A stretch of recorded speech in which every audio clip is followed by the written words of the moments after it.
Hello guys, Alicia nyo. Nagbabalik ulit para sa ating panibagong video. So mga minamahal, sa sobrang nga pong atat ng legal team ni former President Duterte na mapauwi at mapawalang sala itong si Digong, abay sila po ay natisod, mga minamahal, to the point na na-dismiss po talaga yung kanilang request, to the point na hindi po sila pinaburan ng International Criminal Court. Maiba tayo ha, di ba dapat kapag ikaw ay nanghingi ng favor, di ba dapat sana ikaw ay parang nagmamakaawa, yung emotion mo, yung talagang down to earth ka, kung humihingi ka man ng favor. Kaso ang nangyari ganito hihingi sila ng favor, pero yung kanilang asta, sobrang yabang.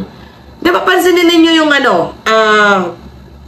abogado ni former President Duterte, yung Kaufman ba yun? Di ba? Lagi niyang sinasabi na, we are confidently, ganito ganyan, na bago dumating ang September, itong si former President Duterte ay malaya na. We are confident na hindi na aabot ng September si Digong, si former President Duterte, diyan sa sa dahig, mapapauwi natin siya. Alam niyo naman, pag abogado, kwarta-kwarta ba, diba? Pera-pera lang yan. Kahit alam mong malabo, sasabihin mong posible, diba? May kita, may pera, diba? Syempre, yan naman talaga yung yung role niya dyan, diba? Kahit malabo, basta may pagkakakitaan, sige, i-push natin to. Tapos ang ending, ang sisi sa presidente. Diba? Na yung totoong nagpahuli daw po kay former President Duterte, walang iba kundi yung nakaupo sa Malacanang. Tindi talaga ni Kaufman. Alright, mga minamahal, ano ba yung na-dismiss na request ng legal team ni former President Duterte? Ito yun, mga minamahal, Yan. Kita ninyo? Gusto nilang patanggalin yung dalawang to.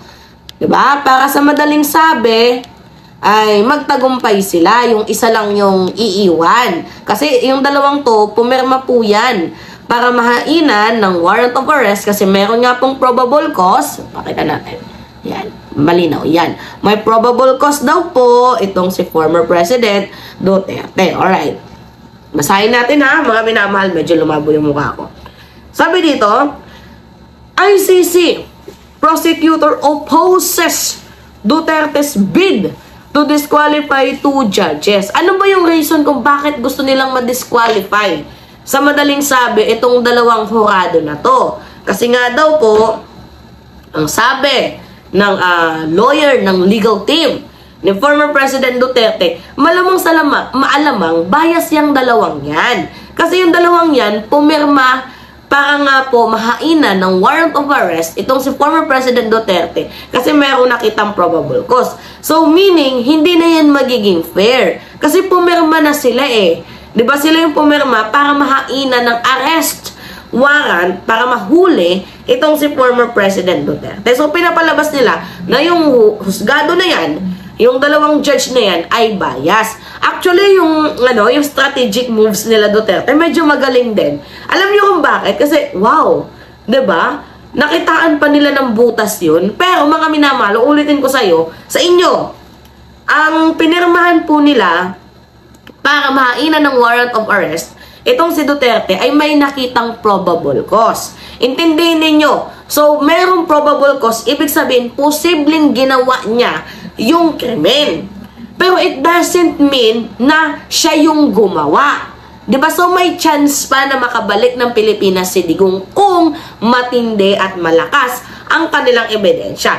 Pumirma yung hurado na yan dahil merong probable cause. Nakikita nila na posibleng si Duterte ang gumawa. Gets ninyo? Pero hindi ibig sabihin na si Duterte na nga ang gumawa. Kaya dapat galingan ng legal team ni former President Duterte, ito nga pong kanilang defense. Diba? Pero hindi porket na pumirma sila dahil meron silang nakitang probable cause, ang magiging judgment na nila ay, makonvict itong si former President Duterte dito nga po sa ICC. Hindi po ibig sabihin ay ganun na po. Diba? Nagigets ninyo mga minamahal? Kasi ganito lang naman talaga yung mindset ng kampo ni former President Duterte, magaling yung dalawang judge na yan, sa totoo lang. So, dahil nakitaan natin ng butas, ganitong gawin natin. Hugutin natin sila paalis. Gets niyo? Para mawala na tayo ng sakit ng ulo. Isa na lang yung ititira dyan. Yung dalawa, hugutin natin kasi yung dalawang yan, pumirma. Diba? Para mahainan ng warrant of arrest dahil may nakitang probable cause dito kay Duterte. So, basically, sa madaling sabi, may judgment na ang kampo ni former President Duterte na bias ang dalawang husgado na yan. Mga minamahal. Ganun yung gusto nilang ipalabas. Well, para sa akin, medyo maangas din ang kanilang naisip na hugutin yung dalawang judge na yan. Pero kung maangas sila, mas maangas naman ang ICC kasi hindi sila pinayagan. Yung pagpirma nila, ang sabi doon, probable cause lang naman. Posibleng ginawa niya yung krimen. Pero hindi pa hinuhusgahan na si Digong nga ang gumawa ng krimen. Nagigets ninyo? So, wala pa din silang lusot. Diba? So, anyway, yung strategy nila, medyo magaling. Magaling. Pero, kung magaling sila, mas magaling ang ICC. Alright. Basahin natin mga minamahal. Yan o. Linawan muna natin. Yan. Basahin natin yan ha. Alright. Sabi dito, the Office of the Prosecutor, International Criminal Court, ICC, has opposed attempt by former President Rodrigo Duterte legal team to disqualify 2 judges from his crimes against humanity race. Yung kaso kasi ni Digong, hindi yan simple lang eh. Diba? War crimes, crimes against humanity, genocide. Sa madaling sabi, malakihang pagpatay. With 8,500 pages documents of evidences and 15 hours video clip. So, diba? May probable cause kaya nahuli si Digong. Kaya kailangan nilang galingan yung kanilang defense na sasabihin na hindi talaga ako ang may gawa niyan.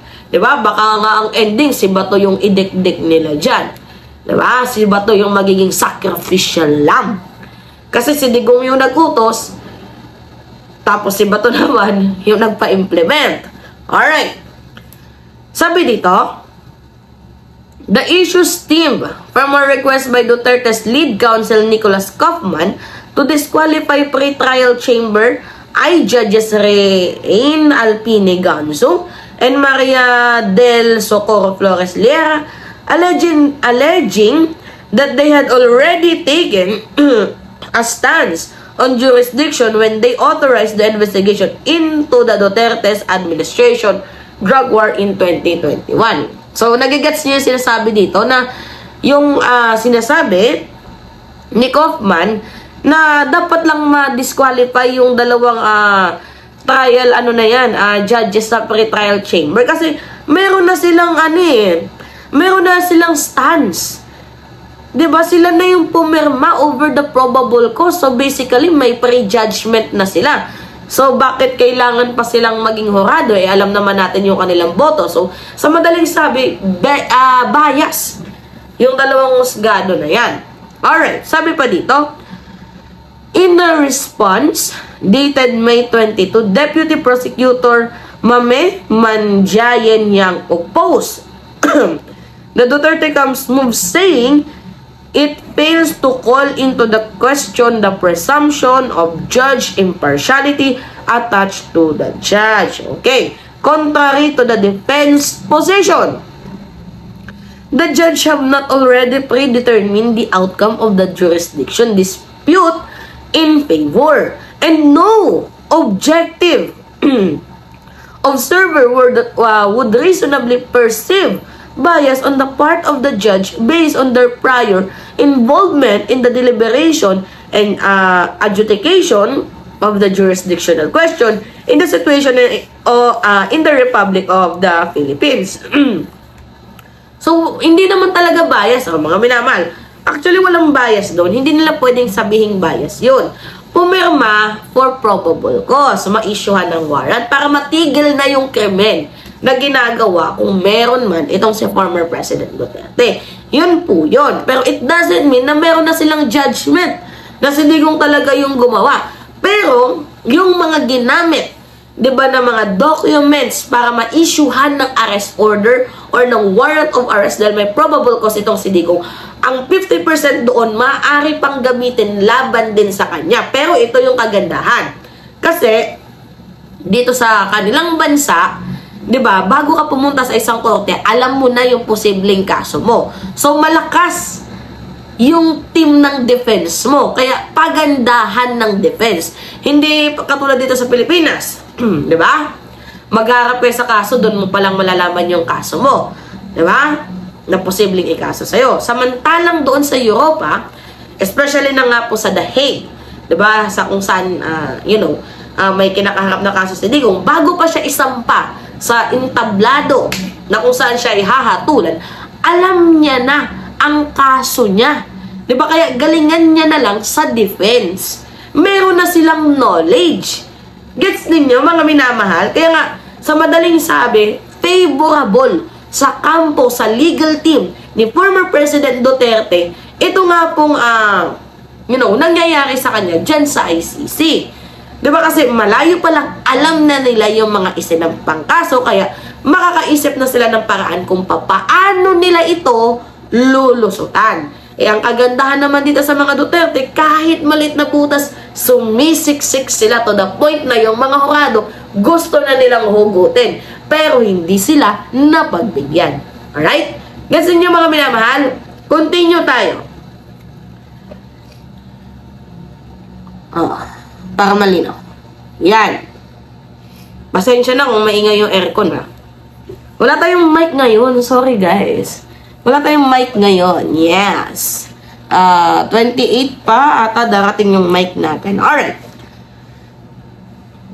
Ganzu and Liera were part of the chamber that authorized the ICC prosecutor to open an investigation into the Duterte anti-drug campaign in 2021 and resume the suspended probe in 2023. Kaufman, in his request dated May 12, said the appeal would ensure the autonomy and irreproachability of the judge as both had prior involvement in the mass substantive legal question in the case against, alam nyo, itong si Kaufman, ang ending talaga dyan, ang gusto niyang i-point out, lahat ng ito ang sisi kay PBBM. Ganyan yung magiging ending siya. Pustahan tayo. Sinisi niya na diba si PBBM, pag si Duterte hindi nakalabas, ang ending niyan si President Bongbong Marcos ang kanilang sisisiin. Pustahan tayo. Pupusta ko, ipapaputol ko yung kamay ko, si PBBM ang kanilang sisisiin dyan. Pag natalo si Kaufman sa kaso, hindi nag-proceed yung kanyang pagiging legal team, hindi umepekto, si PBBM ang sisisihin nila. Kaufman, galingan mo, sayang yung perang binabayad sa'yo ng mga Duterte, pera pa naman ng taong bayan yan. Di umano. Alright. The recourse sought will simultaneously perceive Mr. Duterte's right to the objective, impartial adjudication. Alright mga minamahal, so hindi na natin kailangang, isa-isahing basahin lahat ng yan. Diba? Tawag dito, at least nagets ninyo, alam naman ninyo, may knowledge na kayo, na sa sobrang nilang pagmamadali, sobrang nilang sila po ay natisod. Diba? Sila po ay nadapa na naman muli. Hindi pinag-iisipan. Dati, hingi sila, wala naman kasing hudikatura yung ngayon, hanggang June 9, mag-submit kayo ng mga papers ninyo.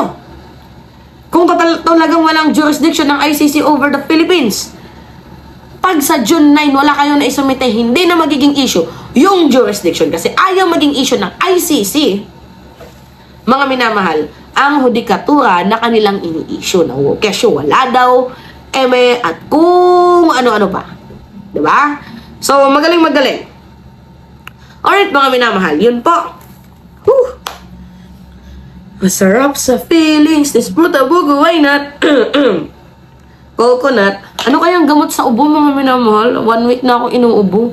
Dry cough yung nangyayari sa akin. Uy, tanong lang ako Alam ko nagkikare-care sa akin. Medyo parang na ako huminga. Kasi dahil sa ubo ko. Sana may makasagot ko nung pwedeng maging gamot. Yung ubo ko pala mga minamahal is 1 week na siya. Tapos ganito, may lumalabas naman na plema. 'Di ba? Problema nga lang, pag may lumalabas na plema, agad-agad meron na namang tutubo. Tapos pag inubo ko, kailangan maka-4 na ubo ako bago siya may labas. Dry cough yung nangyayari sa akin. Ano kaya yung gamot dyan? Comment nyo lang dyan below. Ha mga minamahal? And don't forget to click the subscribe and hit notification bell always for more update. Yun lamang po. Ingat mga kababayan.